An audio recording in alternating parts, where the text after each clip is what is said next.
मैं पानी पीने के लिए उठा तो देखा कि दादी रसोई में गोल गोल घूम रही थी और मुंह में कुछ न कुछ लगातार बोले जा रही थी।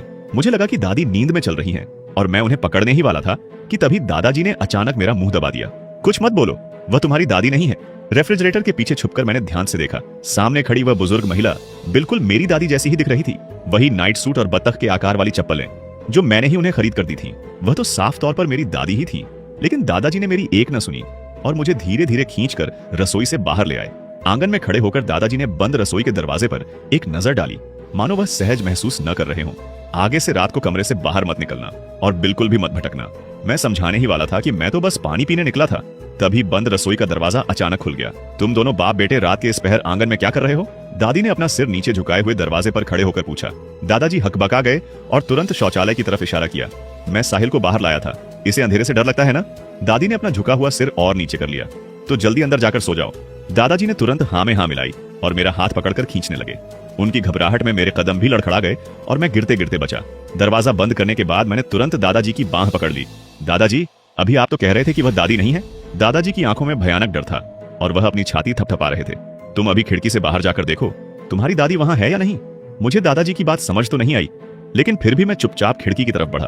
पर्दे की झिड़ी से बाहर झांका तो जिस रसोई में अभी रोशनी थी, वहां अब घना अंधेरा छाया था। मेरा दिल दहल गया। मैंने पूर्व वाले कमरे की तरफ देखा, वहां भी पूरी तरह अंधेरा था। हम दादी से पहले कमरे में आए थे। उनकी चाल के हिसाब से वह इतनी जल्दी कमरे तक नहीं पहुंच सकती थी। लेकिन आंगन में कोई नहीं था, रसोई में कोई नहीं था और पूर्व वाले कमरे में भी कोई नहीं था। दादी जैसे हवा में गायब हो गई थी। दादाजी, दादी, वहां कोई नहीं है। दादाजी ने खुद को संभाला और कुर्सी पर बैठकर एक लंबी सांस ली। वह इंसान थी ही नहीं। मैं हैरान रह गया। इंसान नहीं थी का क्या मतलब? रात को जब दादी दावत में गई थी तब तो वह बिल्कुल ठीक थी। दादाजी ने बेबसी से मेरी तरफ देखा। मुझे पता है तुम्हारी दादी तुमसे बहुत प्यार करती है, लेकिन आज रात दावत से लौटने के बाद उसकी एड़ी जमीन से छू ही नहीं रही थी। मुझे डर है कि तुम्हारी दादी आज की रात नहीं बच पाएगी। दादाजी का यह ठंडा व्यवहार मुझे अजनबी सा लगा। मैं जानता था कि उनके और दादी के बीच कोई खास प्यार नहीं था। उनकी शादी भी माता पिता की मर्जी से हुई थी। कहते हैं कि उस जमाने में दादी ने इसका विरोध करने के लिए अपने प्रेमी के साथ भागने की कोशिश भी की थी, लेकिन थोड़ी ही दूर जाने पर घर वालों ने पकड़ लिया था। पर मुझे यह उम्मीद नहीं थी कि दादाजी उनसे इतनी नफरत करते होंगे कि उनके मरने की बदुआ दें। मैंने बिना सोचे समझे बाहर निकलने के लिए दरवाजा खोला, लेकिन तभी मेरे सिर के पिछले हिस्से पर किसी भारी चीज से जोरदार वार हुआ। कुछ ही सेकंड में मेरा शरीर ढीला पड़ने लगा और गिरते गिरते मुझे दादाजी के चेहरे पर एक संतुष्ट मुस्कान दिखाई दी। जब मेरी आंख खुली तो दूसरे दिन दोपहर होने वाली थी। मेरी गर्दन के पिछले हिस्से में हल्का दर्द हो रहा था। हाथ लगाकर देखा तो एक बड़ा सा गुम्मड़ बना हुआ था और उंगलियों पर खून लगा था। दादाजी की बातें और उनकी वह मुस्कान दोबारा मेरे दिमाग में कौंध गई। मैंने घबराकर कमरे का दरवाजा खोला। दादी आंगन में मुर्गियों को दाना डाल रही थी। मुझे देखकर वह मुस्कुराते हुए बोली, साहिल, उठ गए? तुम तो दादी के सुअर से भी ज्यादा सोते हो। दादी को एकदम सही सलामत देखकर मैंने राहत की सांस ली। फिर मुझे तुरंत दादाजी की बात याद आई तो मेरी नजर अनजाने में ही दादी के पैरों पर चली गई। दादी ने अपने हाथ रोके और चारों तरफ देखा। साहिल, बात यह है, कल रात तुमने जो चीज देखी थी वह तुम्हारे दादाजी नहीं थे। दादी ने यह कहते हुए अपने पैरों को जमीन पर जोर से पटका। मैंने देखा कि उनकी एड़ी जमीन से पूरी तरह सटी हुई थी, दादाजी की बात से बिल्कुल अलग। मैंने दादी के पास जाकर धीरे से पूछा, तो फिर कल रात वह कौन था? दादी और करीब आई, जैसे डर रही हो कि कोई सुन न ले। कल रात जो चीज थी वह शायद मैं जो दावत में गई थी वहीं से मेरे साथ आ गई। ये ताबीज मैं आज सुबह गांव के पश्चिमी कोने वाले रामू काका से मांग कर लाई हूँ। इसे अपने तकिए के नीचे रख लो। रात को चाहे कुछ भी सुनाई दे, बिल्कुल आवाज मत निकालना और बाहर मत जाना, समझे? मैंने ताबीज लिया और धीरे से सिर हिला दिया, लेकिन मेरे मन में उथल पुथल मची हुई थी। अगर दादी सच कह रही हैं तो कल रात उनके अचानक गायब होने का क्या मतलब था? और अगर दादी झूठ बोल रही हैं तो कल रात दादाजी ने मुझे डंडा क्यों मारा था? मैं सोच ही रहा था कि दादाजी हाथ में हथौड़ा लिए आंगन के दरवाजे से अंदर आए। साहिल, तुम्हारा सिर अब भी दर्द कर रहा है क्या? मेरा दिमाग सन्न रह गया। दादी तो कह रही थी कि कल रात वाले मेरे दादाजी नहीं थे, फिर इन्हें कैसे पता चला कि मेरे सिर में चोट लगी है? दादाजी ने मुझे चुप देखकर बेबसी से सांस ली, हथौड़ा नीचे रखा और मेरी चोट देखने लगे। फिर शांत आवाज में बोले, कल रात तुम अकेले ही हवा में हाथ पैर चला रहे थे, चिल्ला रहे थे कि पैर जमीन पर नहीं लग रहे, दादी नहीं बचेगी। तुम्हारी दादी डर गई थी, उसने तुम्हें बहुत पुकारा पर तुम कोई जवाब नहीं दे रहे थे। फिर उसने मुझे बुलाया और हमने देखा कि तुम पर कोई साया आ गया है। हमारे पास कोई रास्ता नहीं था, इसलिए तुम्हें होश में लाने के लिए एक डंडा मारना पड़ा। मैंने मदद की उम्मीद में दादी की तरफ देखा तो दादी ने भी बात से सहमति जताते हुए सिर हिला दिया। दादाजी और दादी को डर था कि रात को मेरे साथ फिर कुछ न हो जाए, इसलिए वे पूरी दोपहर तैयारी करते रहे। उन्होंने पुराने कुएं को लकड़ी के पटरों से बंद कर दिया, मेरे कमरे के दरवाजे और खिड़कियों को और मजबूत कर दिया। दादाजी ने दरवाजे पर ताबीज की पर्ची भी चिपका दी और कहा कि जब तक यह पर्ची नहीं गिरेगी वह चीज अंदर नहीं आ सकती। सोने से पहले दादी ने मुझे बार बार हिदायत दी, थोड़ी देर में चाहे जो भी हो जाए कोई जवाब मत देना, बस मुर्गे के बांग देने तक का इंतजार करना, फिर सब सुरक्षित हो जाएगा। मैं डरपोक इंसान था। दादाजी और दादी की इस तैयारी ने मेरे रोंगटे खड़े कर दिए थे। मैंने अकेले सोने से साफ मना कर दिया। दादी को लाचार होकर अपना बिस्तर मेरे ही कमरे में लगाना पड़ा। सोने से पहले वह मुझे दिलासा देती रही कि रामू काका के ताबीज के रहते कोई दिक्कत नहीं होगी, बेफिक्र होकर सो जाओ। शुरुआत में तो मुझे थोड़ा डर लगा, लेकिन फिर झपकी आने लगी और मैं अधसोया सा हो गया। न जाने कितनी देर बाद मेरी नींद किसी चरमराने की आवाज से खुली। मैंने अपने पैरों के पास सोई दादी को देखा। वह गहरी नींद में थी। मेरी हिम्मत नहीं हुई कि कोई आवाज निकालूं, इसलिए मैंने आंखें कसकर बंद कर ली। लेकिन दरवाजे के बाहर से आवाजें बढ़ती जा रही थीं। बार बार नाखूनों से दरवाजा खरोंचने की आवाज आ रही थी। मेरी पीठ से ठंडा पसीना छूटने लगा। मैं सांस रोककर अपने पीछे की आहट को समझने की कोशिश कर रहा था। तभी अचानक दरवाजे के बाहर से दादाजी की आवाज आई, साहिल जल्दी दरवाजा खोलो, तुम्हारे कमरे में जो दादी है उसमें कोई गड़बड़ है। ये सुनते ही मेरी सांसें अटक गईं। कान में बस अपनी ही तेज धड़कनें सुनाई दे रही थीं। बाहर से दादाजी ने अपनी आवाज और ऊंची की, जल्दी खोलो वरना बहुत देर हो जाएगी। मेरा मन हुआ कि पूछूं, लेकिन तुरंत दादी की हिदायत याद आ गई और मैंने मुंह बंद रखा। अगर बाहर सच में दादाजी हैं, तो वह सिर्फ दरवाजा क्यों ठोक रहे हैं, अंदर क्यों नहीं आ रहे? और वैसे भी मुझे याद आया, दादाजी ने कहा था कि सिर्फ मरे हुए लोग ही दरवाजा ठोकते हैं, क्योंकि उनकी उंगलियां अकड़ जाती हैं और वे अपने हाथ ऊंचे नहीं उठा सकते। इस समय दरवाजे पर दस्तक नीचे की तरफ से आ रही थी, भारी और सुस्त। पसीने से मेरे कपड़े चिपक गए थे और बहुत अजीब लग रहा था। न जाने कितना समय बीता। आखिरकार बाहर की आवाजें बंद हो गईं। मैंने राहत की सांस ली, पर अगले ही पल मेरे पैरों के पास सोई दादी अचानक उठकर बैठ गईं। वह बिना कुछ बोले सीधे खिड़की की तरफ बढ़ने लगी और चलते चलते अजीब सुर में गाने लगी, मुन्ना मुन्ना तू ना रो। बूढ़ी दादी चली फूलों की सैर को। पूरा कमरा इतना शांत था कि सिर्फ दादी का वह डरावना गाना सुनाई दे रहा था। मेरा दिल जैसे रुकने को था। अनजाने में ही मेरे मुंह से चीख निकलने वाली थी, लेकिन आवाज बाहर आने से पहले ही किसी ने मेरा मुंह कसकर दबा दिया। दादी आईने के सामने खड़ी होकर अपने सफेद बालों में कंघी कर रही थी। मैं बिस्तर के कोने में बैठा कांप रहा था, इस डर से कि कहीं मेरी जरा सी आहट से दादी का ध्यान मेरी तरफ न चला जाए। पर अगले ही पल उन्होंने कंघी नीचे रख दी। मैंने सांस रोककर देखा कि वह धीरे धीरे मेरी तरफ मुड़ी। मारे डर के मैंने आंखें कसकर बंद कर लीं। दादी के पैरों के फर्श से घिसटने की आवाज मेरे करीब आती जा रही थी। उनके कपड़े बहुत भारी लग रहे थे, जैसे कोई नीचे से उनके पैर खींच रहा हो और वह कदम न उठा पा रही हो। मैंने आंखें थोड़ी सी खोलकर देखा तो पाया कि दादी आंखें बंद करके चल रही थीं।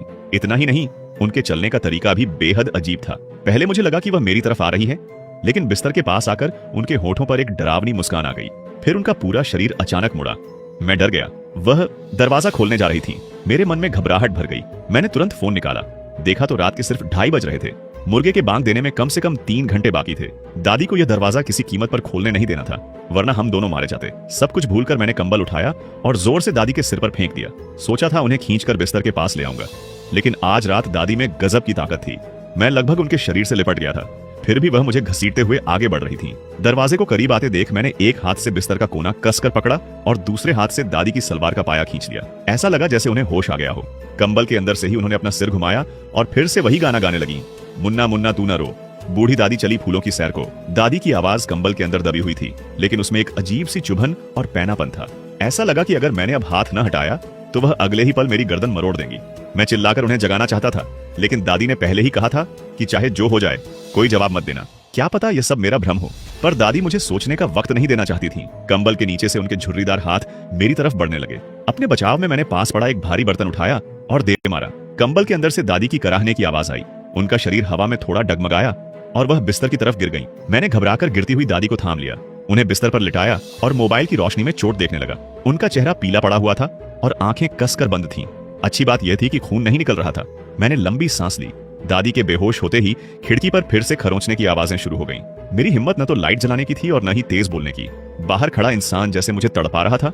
दादाजी की आवाज फिर आई, साहिल तुम दादाजी की बात क्यों नहीं मानते? अगर दरवाजा नहीं खोला तो मैं फिर अंदर आ जाऊंगा। मैंने अपना मुंह कसकर दबा लिया। एक तरफ दादी को देख रहा था और दूसरी तरफ दादाजी को फोन लगाने की कोशिश कर रहा था, पर फोन देखा तो नेटवर्क ही नहीं था। हाथ कांप रहे थे। डर था कि बाहर खड़ा इंसान किसी भी पल दरवाजा तोड़कर अंदर न आ जाए। एक मिनट बीतता गया और आखिरकार सुबह की पहली किरण के साथ मुर्गे की बांग सुनाई दी। बिस्तर पर लेटी दादी तुरंत उठकर बैठ गईं। उन्होंने अपना माथा पकड़ा और हैरानी से मुझे देखने लगी। साहिल तुम मेरी टांगों पर बैठकर क्या कर रहे हो? दादी को होश में देखकर मेरी सारी ताकत जवाब दे गई। मैं बिस्तर के कोने में ढह गया। सारा तनाव खत्म होते ही मेरे आंसू फूट पड़े। दादी मेरी हालत देखकर समझ गईं कि रात को जरूर कुछ गड़बड़ हुई है। उन्होंने कमरे की लाइट जलाई, जूते पहने और बोली, लगता है वह चीज आसानी से नहीं जाएगी। मैं जाकर रामू काका को बुलाकर लाती हूँ। मैं रामू काका को जानता था। वह गांव की जानी मानी हस्ती थे। सिर दर्द हो या कोई ऊपरी साया, गांव के लोग उन्हीं के पास जाते थे। लेकिन 2.5 साल पहले उन्होंने अचानक ये सब काम बंद कर दिया था। मुझे चिंता हुई, काका ने तो ये सब छोड़ दिया है ना? दादी ने मुंह बनाकर कहा, हमारे घर का मामला है, वह मना नहीं करेंगे। दादी की बात सच निकली। दोपहर के खाने के वक्त रामू काका आ गए। उन्होंने आंगन के दरवाजे पर कदम रखते ही माथे पर बल डाल लिए। क्या कुछ समझ आया काका? दादाजी ने रामू काका की तरफ देखा। काका ने दादाजी की तरफ देखकर सिर हिलाया। अगर मैं गलत नहीं हूं तो यह डायन का साया है। डायन का साया क्या होता है? मैंने और दादी ने एक साथ पूछा। रामू काका हमारी तरफ मुड़े। यह एक तंत्र मंत्र है, बहुत ही खतरनाक काला जादू। इसके असर से इंसान को वहम होने लगता है, यहाँ तक कि जादू करने वाला इंसान उसे अपने वश में कर लेता है। 7 दिनों के अंदर इंसान बिना किसी को पता चले मर जाता है। मैं घबरा गया। काका की बात बिल्कुल सही लग रही थी। इन दिनों सिर्फ मुझे ही भ्रम नहीं हो रहा था, बल्कि कल रात दादी ने भी कितना अजीब व्यवहार किया था। ऐसा लग रहा था जैसे कोई उन्हें चला रहा हो। तो काका, इसका कोई इलाज है? हाँ, एक ही इलाज है।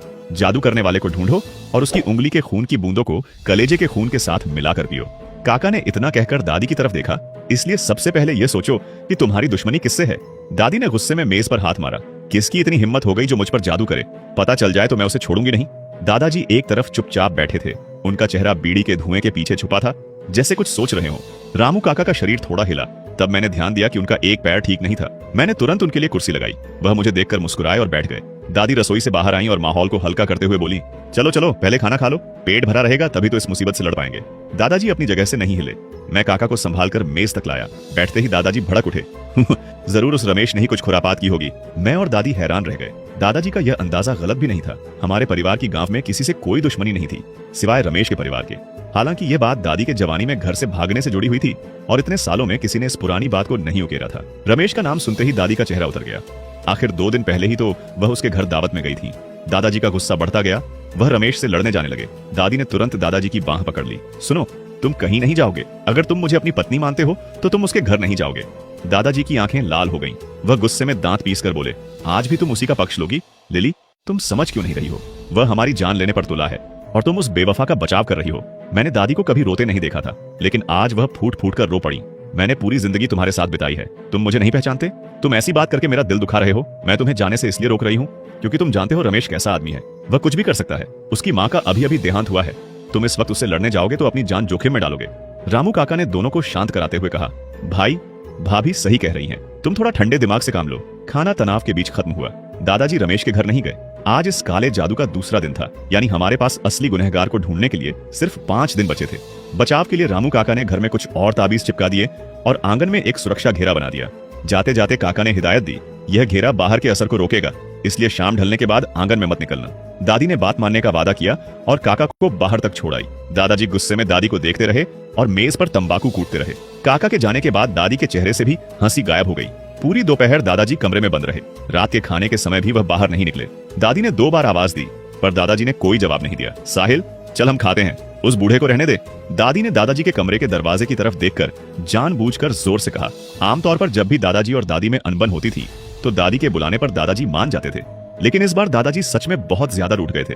हमारे खाना खाने तक वह बाहर नहीं आए। दादी ने बर्तन खटखटाए, लेकिन फिर उनका दिल पिघल गया और उन्होंने मुझे दादाजी के कमरे में खाना ले जाने को कहा। मैंने दरवाजा खोला तो देखा दादाजी बिस्तर पर करवट लिए लेटे थे। आहट सुनकर उन्होंने उम्मीद से देखा, लेकिन मुझे देखकर फिर से मुंह फेर लिया। उनका यह बच्चों जैसा रूप देखकर मुझे हंसी आ गई। दादाजी, दादी ने खाना भिजवाया है, बोली है खाना है तो खाओ वरना भूखे मर जाओ। ये सुनते ही दादाजी बिस्तर पर उठकर बैठ गए और बाहर आंगन की तरफ मुंह करके चिल्लाए, ठीक है, मैं आज रात ही मर जाता हूँ ताकि तुम्हारे उस पुराने आशिक के लिए जगह खाली हो जाए। पर दादाजी को क्या पता था कि उनकी यह बात सच में उनकी आखिरी बात बन जाएगी। दादाजी, दादी का वह आशिक तो कब का ऊपर जा चुका है, अब तक तो उसकी हड्डियां भी गल गई होंगी। मैंने माहौल हल्का करने के लिए कहा। अच्छा ऐसा है क्या? तो फिर रहने देता हूँ। दादाजी बुदबुदाए। बाहर से दादी की आवाज आई, साहिल, उस बूढ़े की बातें छोड़ो, जल्दी आकर हाथ मुंह धो लो और सोने चलो, अंधेरा होने वाला है। मुझे वैसे भी अंधेरे से डर लगता था और इस सब के बाद मैं जरा भी देर नहीं करना चाहता था। मैं तुरंत कमरे से बाहर आ गया। दादी को डर था कि कल रात वाली घटना फिर न हो जाए, इसलिए उन्होंने सोने से पहले अपने पैरों को रस्सी से बांध लिया। मुझे भी लगा कि कहीं मैं फिर से बहकावे में न आ जाऊं, तो मैंने भी अपने पैर रस्सी से बांध लिए। सब तैयारी करके दादी ने लाइट बंद कर दी। कमरे में घना अंधेरा छा गया। पूरा आंगन बिल्कुल शांत था, पर जितना सन्नाटा था मेरा दिल उतना ही बैठा जा रहा था। डर लग रहा था कि अभी कोई दरवाजा खटखटा देगा। हालांकि मेरे सोने तक कोई आवाज नहीं आई। आधी रात को ठंडी हवा के झोंके से मेरी नींद खुली। पतझड़ की शुरुआत में इतनी ठंड नहीं होती थी, लेकिन इस हवा में ऐसी बर्फ जैसी ठंडक थी कि मेरे रोंगटे खड़े हो गए। कुछ अजीब महसूस होते ही मैंने हलचल नहीं की। आंखें बंद करके सिर्फ कान लगाकर सुनने लगा। खिड़की की तरफ से आवाज आ रही थी। एक निश्चित ताल में टिक टिक की आवाज हो रही थी, जैसे कोई कांच पर नाखून मार रहा हो। मेरी सांसें थम गईं। डर के मारे दिल की धड़कन इतनी तेज थी कि वह टिक टिक की आवाज भी उसमें दब रही थी। मैंने आंखें थोड़ी सी खोलकर खिड़की की तरफ देखा और जो देखा उससे मेरी सांसें रुक गईं। खिड़की पर एक काली परछाई लटकी हुई थी और वह परछाई उल्टी टंगी हुई लग रही थी।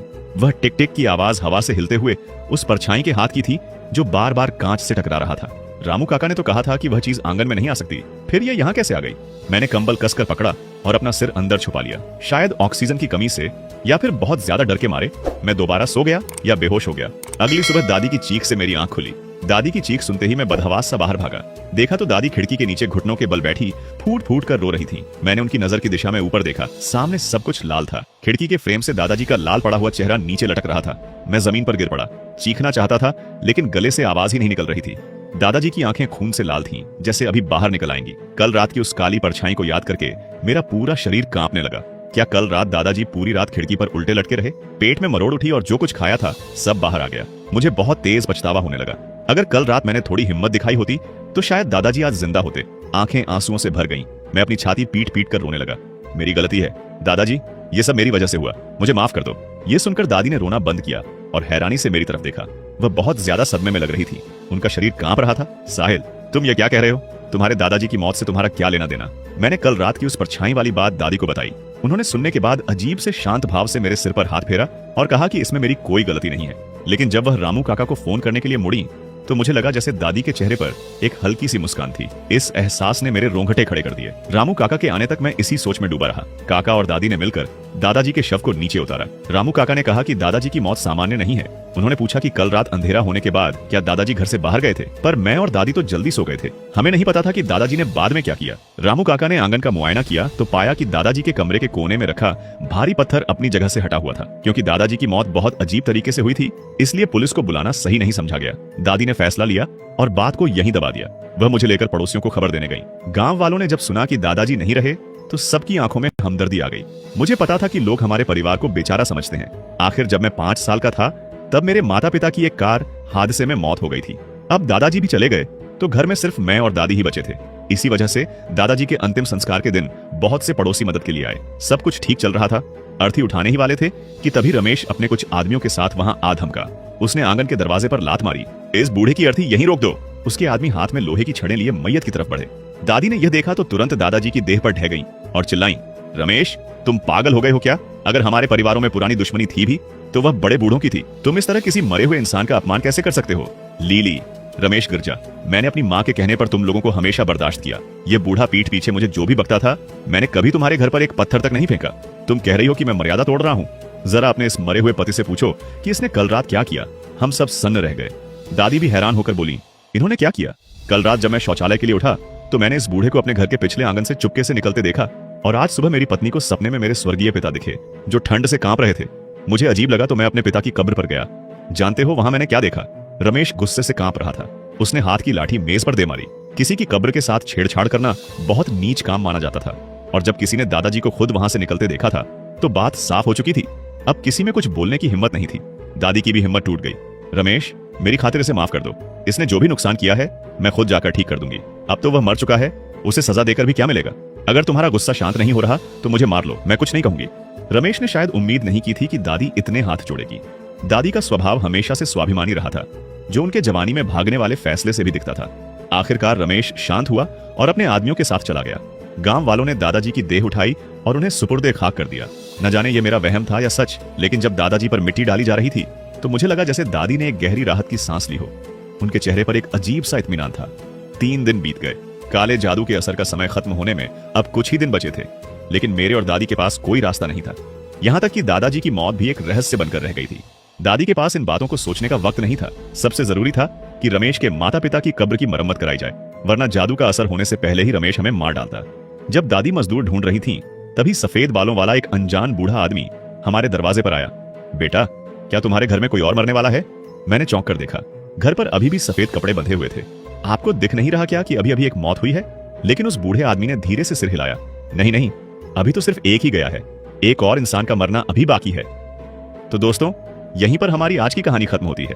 अगर आपको यह वीडियो पसंद आई हो तो प्लीज वीडियो को लाइक करें, चैनल को सब्सक्राइब करें और कमेंट में अपना नाम जरूर लिखें।